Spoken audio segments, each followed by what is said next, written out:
Et moi, je ne crois pas que nous arriverons à baisser la température de notre planète en consommant moins. Je suis convaincu que c'est la technologie qui nous permettra d'inverser la courbe climatique dans laquelle nous sommes.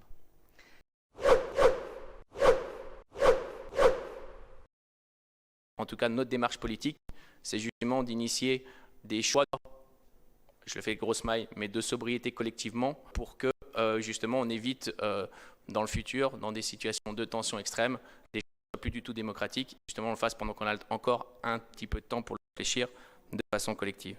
La question, la bifurcation radicale, trop radicale du coup de volant qu'on veut mettre, c'était votre propos. Bah oui, c'est le cas et on l'assume absolument parce qu'aujourd'hui, quand on regarde, aujourd'hui, je vais prendre qu'une courbe, il y a une étude qui est encore sortie récemment, je sais que je vous saoule peut-être avec ces questions d'études, mais les émissions de gaz à effet de serre en ce moment, elles font comme ça, hein, et les dernières années, elles continuent de faire ça. Et pour descendre sous les 1,5 degrés, la courbe, elle est comme ça. Voilà. Donc si vous voyez un petit peu l'angle de mes mains, bah effectivement, on n'est pas sur un truc tranquille où on peut donner le temps.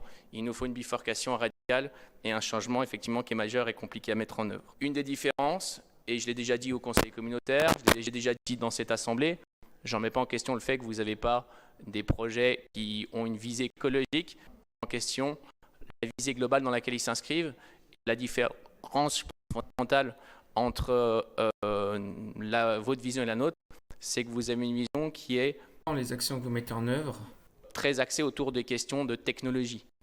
Et au sens technologie, la rénovation, qu'on ne conteste pas, hein, qui va permettre de réduire des émissions, la question des éoliennes, des panneaux solaires, enfin bref, toute une vision technique. Demain, la voiture électrique, hydrogène propre, l'avion propre, etc. Et dans cette vision-là, on n'enlève rien et on ne limite pas parce que la technologie, elle va nous aider à continuer comme avant. Je reprends l'exemple tout à l'heure que vous donniez par rapport aux 24 heures sur 24, 7 jours sur 7 pour le casino. C'est-à-dire ça n'enlève rien à personne. Donc ça veut bien dire que si on n'enlève rien à personne et qu'on n'enlève pas de consommation ailleurs et que le but c'est de créer de la consommation supplémentaire, en fait on est dans une démarche où on rajoute quelque chose. Et aujourd'hui, la question de cette vision-là des choses, elle est vraiment fondamentalement différente et de manière grave selon moi parce que la technologie, bien que nécessaire, elle reste complètement insuffisante et à un moment donné, il faut qu'on se donne des limites collectives dans ce qu'on fait. Donc ça explique toutes les positions que nous avons vis-à-vis de l'ensemble des développements. On fait des réductions d'émissions sur le chauffage d'une piscine, donc on fait une piscine 3 fois plus grande et donc on est dans un principe d'effet rebond. J'ai déjà dit, effet rebond, franchement, c'est vraiment une notion qu'il faut qu'on partage tous et que si vous ne le connaissez pas encore, malgré les fois on en a parlé, c'est incontournable parce que l'histoire des technologies nous montre que tous les gains de performance qui ont été réalisés se sont inscrits dans une augmentation des usages. Vous l'avez dit encore tout à l'heure, en centre-ville, il faut des nouveaux usages, etc. Et cette ligne-là nous emmène à voir, en fait, malgré des performances énergétiques, écologiques, il continue de monter. Et c'est un problème parce que c'est une solution qui n'est pas une solution si à un moment donné on ne se donne pas des réflexions justement de sobriété, de choix de faire moins grand, de faire peut-être moins de choses, d'avoir une attention particulière à tout ce qu'on fait dans cette réflexion, de dire non, on peut pas, la mode, on ne peut pas changer en permanence, etc. Si je peux me permettre juste une remarque. Vous avez mis le doigt dessus. Oui, j'assume en tout cas une vision technologique. Pourquoi ? Je suis convaincu que c'est la technologie qui nous permettra d'inverser la courbe climatique dans laquelle nous sommes. Qu'est-ce qui différencie le règne animal du règne humain ? La maîtrise de la technologie. Vous proposez un retour en arrière par la décroissance et nous proposons au contraire un bond en avant technologique pour éviter d'aller dans le mur. C'est juste une méthode qui est différente.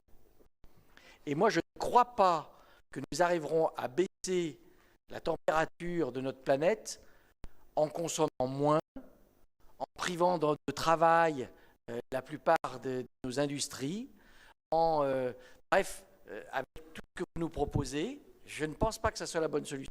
Au contraire, je pense que c'est la technologie qui nous permettra d'avancer. D'ailleurs, on le voit, les énergies renouvelables. Alors, on a beau dire, ouais, les éoliennes, c'est pas tout à fait bien, le solaire, c'est peut-être pas tout à fait bien. Bon, c'est ce qui doit nous permettre de changer de mode énergétique. Et c'est grâce à la technologie. Je ne veux pas relancer le débat, mais simplement, vous nous dites, vous êtes pour la technologie, j'assume. Vous nous dites, vous, que vous êtes sur une autre méthode, vous l'assumez, il n'y a pas de problème. Non, monsieur Nicolas, juste quand même. Moi, je n'ai pas dit que les technologies, c'était pas une solution. Je dis que sans réfléchir à l'autre aspect qui est la question de la sobriété et du moins faire, effectivement, c'est une solution insuffisante au regard du virage qu'on doit prendre. Et quand je dis ça, je vais dire, je crois, c'est pas une croyance, c'est le rapport du GIEC, c'est le rapport du chiffre, c'est les rapports de l'ADEME, enfin, c'est un ensemble de ressources et d'études qui sont consultables, qui nous montrent bien et qui insistent justement sur le rapport carbone 4. Enfin, c'est des études enfin voilà, en tout cas j'ai été ma pensée sur quelque chose et franchement je l'ai déjà dit, mais au regard effectivement des tendances et peut-être des souhaits, alors des lycéens, on verra ce que donne l'élection, mais j'espère que vous avez raison. Si vous avez tort, on va complètement dans le mur parce que vive la mode et puis vive les avions et puis vive tout ça. On verra après. Voilà, on fait un choix différent.